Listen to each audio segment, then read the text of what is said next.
High hello everyone, welcome back to my channel. मी अश्विनी अश्रूज lifestyle चॅनलमध्ये तुम्हा सगळ्यांचं मनापासून स्वागत करते. आज मी तुमच्याबरोबर रविवार आणि सोमवार या 2 दिवसाचं थोडंसं रुटीन आणि आम्ही कुठे गेलो होतो बाहेर फिरायला तर ते सुद्धा शेअर करणार आहे.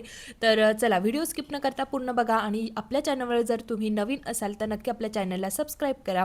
आज सकाळी सकाळी मी आरुषला कामाला लावलेला आहे. ज्या काही बॉटल्स आहे ना 2-3 तर त्या भरण्यासाठी सांगितलं, कारण आम्ही ना अचानक आमचा प्लॅन झालेला बाहेर जाण्याचा आणि आज रविवार आहे आणि त्यामुळे उठायला सुद्धा जरासा उशीरच झाला होता. जरास म्हणजे चांगलाच उशीर झाला होता.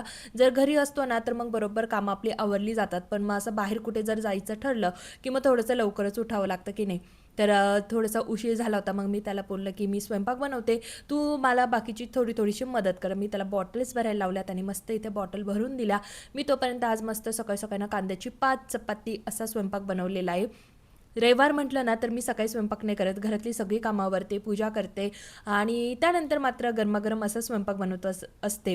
पण आज सगळं काही उलटच झालेलं आहे. आज सकाळी सकाळी स्वयंपाक झाला आणि घरातली कामं जी आहे ना ती सगळी पेंडिंगच आहे अजून. पण आहोंना आज इतकी भूक लागली होती, कारण रात्री ते व्यवस्थित जेवलेले नव्हते. अचानक डॉक्टरांचा फोन आला होता, काल मी तुमच्यावर शेअरच केलं. तर त्यांना बाहेर जावं लागलं, त्यामुळे त्यांनी थोडंसंच जेवण केलं होतं आणि सकाळी उठल्यापासून त्यांना भूक लागलेली होती. मग म्हटलं जाऊ दे, आज आपण स्वयंपाक बनवू, बाकीची कामं मात्र नंतर आवरूयात. बाहेर जाणं अचानक ठरल्यामुळे सगळ्या कामांची धावपळ होऊन गेली. पण पोळी इकडे भाजेपर्यंत मी बाकीची छोटी छोटी कामं जी होती ना ती करत होती. ह्या ज्या काही बॉटल्स आहे ना त्या बॅगमध्ये भरून ठेवल्या आणि त्याचबरोबर थोडासा खाऊसुद्धा भरून घेतला, कारण बाहेर जेव्हा आपण जातो ना तेव्हा आपल्या मुलांना ना तहान भूक सगळं काही एकदम लगेच लागतं बरं का. 5-10 मिनिटाचा प्रवास केला का लगेच त्यांना तहान भूक लागायला सुरुवात होते. असं आमच्या बाबतीत होतं बरं का, तुमच्या बाबतीत होत असेल, कारण मुलांचे नखरे म्हणजे नखरेच असतात. तर चला घरातली सगळी कामं आवरली आणि आम्ही निघालो आता नैताच्या जत्रेसाठी. आता आम्हाला खरंच आहे ना असा आमचा कोणताही प्लॅन नव्हता की आपल्याला जत्रेला जायचं आहे, पण अचानक सकाळी ना जाऊबाईचा फोन आला होता, आम्ही चाललेलो आहोत, तुम्हाला यायचं का. आमचं हो नाही चालू होतं, कारण मुलांची उद्यापासून एक्झाम चालू होणार आहे. मग म्हटलं काय करावं, तर पुन्हा म्हटलं जाऊ दे, त्यांच्या निमित्ताने आपलं पण देवाचं दर्शन होऊन जाईल आणि एकदा जर एक्झाम चालू झाली आणि ती संपेपर्यंत जत्रा पण संपून जाईल, मग आपलं राहूनच जाईल. मग म्हटलं चला जाऊनच येऊया. तर म्हणून आम्ही आलो होतो आणि जत्रा वगैरे म्हटलं तर मुलांचं लगेच हो होच असतं. इथं आल्यानंतर पहिलं तर आम्ही पूजेचं सामान घेतलं आणि गर्दी तर तुम्ही बघू शकता, इतकी गर्दी होती. आणि आज आहे ना रविवार आहे त्यामुळे जरा जास्तच गर्दी होती. आणि अजून माझ्या काही जावांची सुद्धा मला या जत्रेमध्ये भेट झाली, त्या पण आलेल्या होत्या. तर असं प्लॅन न करता ना सगळेजण आज भेटतच होते बरं का. त्यानंतर आम्ही निघालो या गर्दीमधनं, थोडासा रस्ता काढत काढत पुढे चाललो होतो मंदिराकडे. इतकी गर्दी होती म्हणून म्हटलं श्लोकला उचलूनच घ्यावं, नाही तर तो दिसणार पण नाही कुठे गेलाय काय. तर त्याला मी उचलून घेतलं. नानू सुद्धा माझ्याबरोबरच होती, तिला म्हटलं मला अजिबात सोडू नको. आणि असं सगळ्यांना इकडे तिकडे ढकलत ढकलत आम्ही फायनली आलो होतो मंदिरामध्ये. देवांची मूर्ती आणि मंदिर हे दोन्ही बघून आहे ना 1-1.5 तास आम्ही जे काही लाईनीमध्ये थांबलो होतो आणि जो काही थकवासारखा आला होता ना तर ते सगळं डायरेक्ट निघून गेलं होतं. इतकं मन प्रसन्न होऊन गेलं होतं. आणि तुम्ही सुद्धा बघा किती छान मंदिर आहे ना, आणि तुम्ही सुद्धा मतोबा महाराजांचं दर्शन घ्या. तर चला आमचं इतकं छान दर्शन झालं, एकदम मन प्रसन्न होऊन गेलं होतं. जत्रा म्हटलं की पाणी आलेच आणि पाण्यामध्ये बसायला कोणाला आवडत नाही, सगळ्यांनाच आवडतं. पण मी मात्र घाबरते, त्यामुळे मी कधीही त्यामध्ये बसतच नाही. पण हो, व्हिडिओ मात्र मी काढून घेत असते बरं का मुलांचा आणि आहोंचा. तर मुलं आणि आहो मस्त पाण्यामध्ये बसले होते. श्लोकने ना इथे जम्पिंग सुद्धा केल्या. त्यानंतर इतके सारे पाणे होते, पण आम्ही 2-3च पाण्यामध्ये बसलो होतो बरं का, म्हणजे मुलं आणि आहो बसले होते. त्यानंतर आरू ना ह्या घोड्यावर सुद्धा बसला होता. या घोड्यांवर मात्र तो पहिल्यांदाच बसला होता आणि त्याला बिलकुल आवडलं नाही. उगाच पैसे वाया गेले असं त्याचं म्हणणं होतं. त्यानंतर ही जी काही राईड आहे ना ही मला आवडते. या राईडमध्ये मी बसते न घाबरता, कुणी बसेल त्यामध्ये.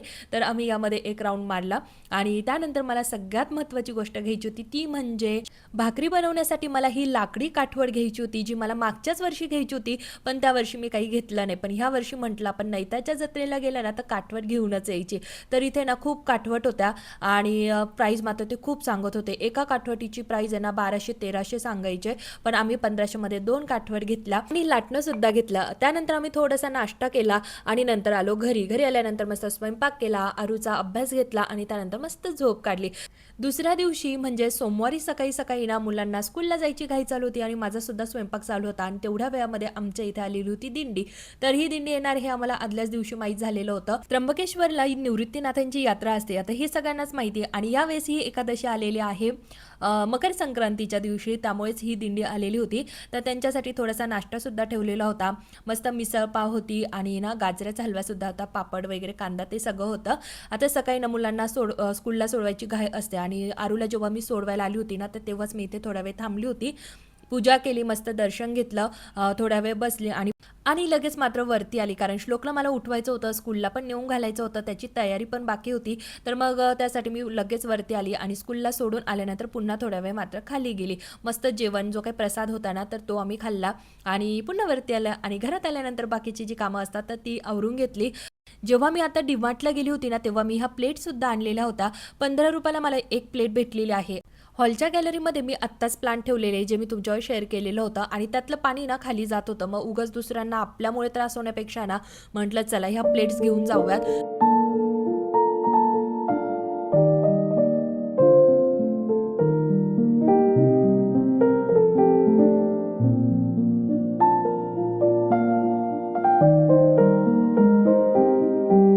सध्याच्या वातावरणाचा तर काहीच भरोसा राहिलेला नाही. बाहेर गेलं तर इतकं ऊन लागतं, घरात बसलं की थंडी वाजते आणि काही ठिकाणी तर पाऊससुद्धा पडलेला आहे.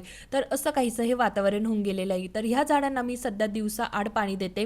एक दिवसाआड त्याच्यामध्ये लगेच भेगा दिसायला लागतात, म्हणून म्हटलं चला आज आपण यांना पाणी देऊया. काही झाडं तर डायरेक्ट अशी सुकल्यासारखी झालेली होती. म्हटलं चला आज पाणी देऊन टाकूया. परवाच पाणी दिलं होतं, पण तरी अशी काहीशी अवस्था होती ह्या झाडांची. जेव्हापासून इथे ग्रास टाकलेली ना, तर इथे मला आहे ना ही गॅलरी अशी धुता येत नाही बरं का. नाहीतर मस्त थोडंसं पाणी मारून आहे ना मी तिला धुवून घ्यायची. तर आता इथे मी हातानेच थोडंसं क्लीन करून घेते. त्यानंतर आता डायरेक्ट मी संध्याकाळी शूट करायला घेतलं. माझा इथे मस्त असा स्वयंपाकसुद्धा रेडी झालेला आहे आणि मेन जे काही मला काम करायचं आहे ना, तर ते म्हणजे मला आज तिळाचे लाडू बनवायचे.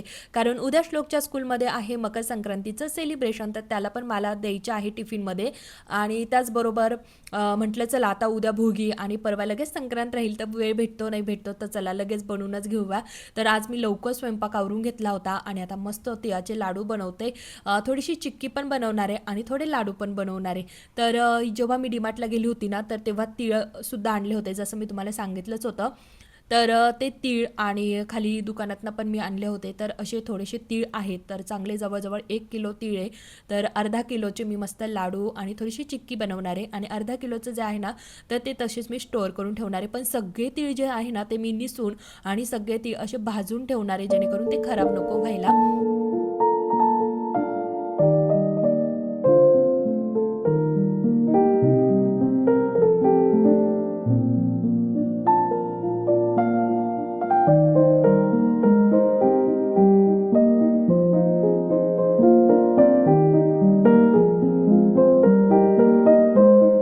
तीळ मी इथे मस्त असे खरपूस भाजून घेतले आणि जेव्हा पण तीळ असे भाजले जातात ना, असे मस्त ते टणटण उड्या मारतात आणि आहे ना, वाससुद्धा खूप छान आला होता घरामध्ये. तर हे मस्त तीळ मी भाजून घेतले. त्याचबरोबर मी काही सीड्ससुद्धा आणल्या होत्या. आता मागच्या वेळेससुद्धा मी सीड आणल्या होत्या बरं का डीमार्टमधनं, पण ते काय झालं, फ्लॅक्स सीड आणि चिया सीड झाले जास्त आणि वॉटरमेलन, सनफ्लावर ज्या सीड होत्या ना, त्या झाल्या कमी. त्यामुळे त्याची टेस्ट आहे ना एकदम वेगळी लागत होती. म्हणून मी यावेळेस पुन्हा एकदा सनफ्लावर, पंपकिन आणि वॉटरमेलन ह्या सीड्स आणल्या होत्या. म्हटलं चला आता हे रोस्टिंगचं पण काम करून घेऊया. ह्या ज्या काही सीड्स आहे ना, इथे छान अशा भाजता येतो. तोपर्यंत जो काही किचनवर थोडासा पसारा झालेला आहे ना बॅगचा, ज्या काही रिकाम्या बॅग्स आहे ना, तर तो पण आता आवरून घेऊया. म्हटलं त्यांना कचऱ्यामध्ये टाकून दिलं आणि ह्या मस्त सगळ्या सीड्स भाजून घेतल्या. डीमार्टवरनं मी आठवणीने यावेळेस धने डाळ आणली होती, कारण मला तिला बडीशेपमध्ये ना मिक्स करून घ्यायचं होतं. तर प्लेटमध्ये बडीशेप घेतली, त्यामध्ये धने डाळ ॲड केली. त्याचबरोबर इथे तीळ पण होते म्हणून थोडेसे तीळ टाकले. ओवा भाजून घेतला, ओवा पण त्यामध्ये ॲड केलेला आहे. तर अशा साध्या सिंपल पद्धतीने ना आपण याला मुखवास किंवा बडीशेपसुद्धा म्हणू शकतो. तर असं बनवून घेतलं. ज्या काही माझ्या बरण्या आहे ना, त्यामध्ये सुद्धा ॲड करून त्याला आता ठेवून दिलं. आता ही सगळी कामं आहे ना माझा अभ्यास घेत घेत चाललेली, कारण सध्याचा हा पिरियड जो आहे तो आहे एक्झाम पिरियड. कामांबरोबरच त्यांचा अभ्यास घेणं सुद्धा तेवढंच महत्त्वाचं आहे. त्यामुळे आता तो तिकडे अभ्यास करतो आणि मी इकडे माझी कामं करते. ह्या ज्या काही सीड्स आहे ना, ह्या गार झाल्या होत्या, पण ज्या काही बरणीतल्या सीड होत्या ना, त्या मी या ताटामध्ये ओतून घेतल्या. सगळ्या सीड्स एकत्र करून घेतल्या आणि त्यानंतर मात्र या बरणीमध्ये भरून घेतलं. त्याला थोडंसं असं हलवत होती, जेणेकरून ते एकत्र व्यवस्थित होतील. आणि ह्या सीड्स मी सकाळ, दुपार, संध्याकाळ 3 टाइम खात असते बरं का. आता त्याचे फायदे काय काय आहे हे तर मी तुम्हाला मागे एका व्हिडिओमध्ये शेअर केलेलंच आहे. जर तुम्ही तो व्हिडिओ बघितला नसेल तर नक्की तो एकदा चेकआउट करा. तर चला, आज मला मेन जे काम करायचं होतं ना, ते म्हणजे तिळाचे लाडू बनवून घ्यायचे होते. ते काम राहिलं मागे आणि बाकीचीच कामं एक एक निघत होती. तर सगळे कामं आता मी करून घेतली आणि फायनली आता मी या रेसिपीला सुरुवात करते. तर जे काही तीळ आहे ना ते 4.5 वाटी माझ्याकडे तीळ होते आणि तेवढाच मी गूळ सुद्धा घेतलेला आहे. जेवढे आपण तीळ घेतो तेवढाच गूळ घ्यायचा असतो. आता या गुळाचा पाक होईपर्यंत मी इथे ड्रायफ्रुट्स कट करून घेणार आहे. त्यामध्ये मी फक्त काजू आणि बदामच घेतले जे माझ्याकडे अवेलेबल आहे आणि यामध्ये आपण शेंगदाणे सुद्धा टाकू शकतो. भाजून त्याची साल काढून घ्यायची आणि थोडंसं फोडून घ्यायचं. जेव्हा हे शेंगदाणे दाताखाली येतात ना एकच नंबर लागतं बरं का. पण माझ्याकडे वेळ नव्हता म्हणून मी ड्रायफ्रुट्सच घेतले, काजू बदाम. आता हा पाक खरंच परफेक्ट बनला की नाही हे चेक करण्यासाठी मात्र एका वाटीमध्ये पाणी घ्यायचं. त्यामध्ये थोडासा असा हा पाक टाकायचा. जर छान असा गोल गोळा तयार झाला ना तर आपला पाक एकदम परफेक्ट झालेला आहे हे समजून घ्यायचा. तर चला आता ही ट्रिक आहे ना मी मात्र सरिताज किचनकडनं शिकलेली आहे बरं का. पाक मात्र एकदम परफेक्ट बनला होता. त्यामध्ये जे काही भाजलेले तीळ होते ते ॲड केले, त्याचबरोबर ड्रायफ्रूट्स सुद्धा ॲड करून घेतला. आता याला छान असं मिक्स करून घ्यायचं आणि जोपर्यंत हे गरम आहे ना तोपर्यंत त्याचे मस्त लाडू आणि चिक्की बनवून घ्यायची. जेव्हा पण मी एखादा नवीन पदार्थ बनवते ना तर तेव्हा त्यामध्ये अजून मी काय काय ॲड करू जेणेकरून तो पदार्थ अजून टेस्टी होईल. तर हे बघण्यासाठी ना मी नेहमी सरिताज किचनच्याच रेसिपी फॉलो करत असते. तुम्ही कोणाच्या रेसिपी फॉलो करतात नक्की मला कमेंटद्वारे सांगा. तरी ते माझे एक नंबर लाडू बनून झालेले होते आणि ही रेसिपी सुद्धा मी ना सरिताज किचनचीच फॉलो केलेली आहे. फक्त मी शेंगदाणे त्यामध्ये ॲड केले नाही, बाकी ॲज इट इज जशी त्यांनी सांगितलं होतं ना तशीच मी ही रेसिपी ट्राय केली. मेन म्हणजे त्यांची रेसिपी सांगण्याची जी काही पद्धत आहे ना ती एकदम साधी सिंपल आहे जेणेकरून ती कुणालाही लगेच कळून जाते. त्यामुळे मी त्यांच्या रेसिपी नेहमी फॉलो करत असते. आरूसाठी मी कोशिंबीर बनवली होती, ती सुद्धा एकदम टेस्टी झाली होती आणि आजचे लाडू सुद्धा खूपच छान झालेले होते. तर मुलांचा अभ्यास घेत घेत हे लाडू बनवले. कसा वाटला आजचा हा व्हिडिओ? आवडला तर नेहमीप्रमाणे लाईक शेअर सबस्क्राईब कमेंट्स करा. पुन्हा भेटू अशाच इंटरेस्टिंग डेली व्लॉग्स बरोबर.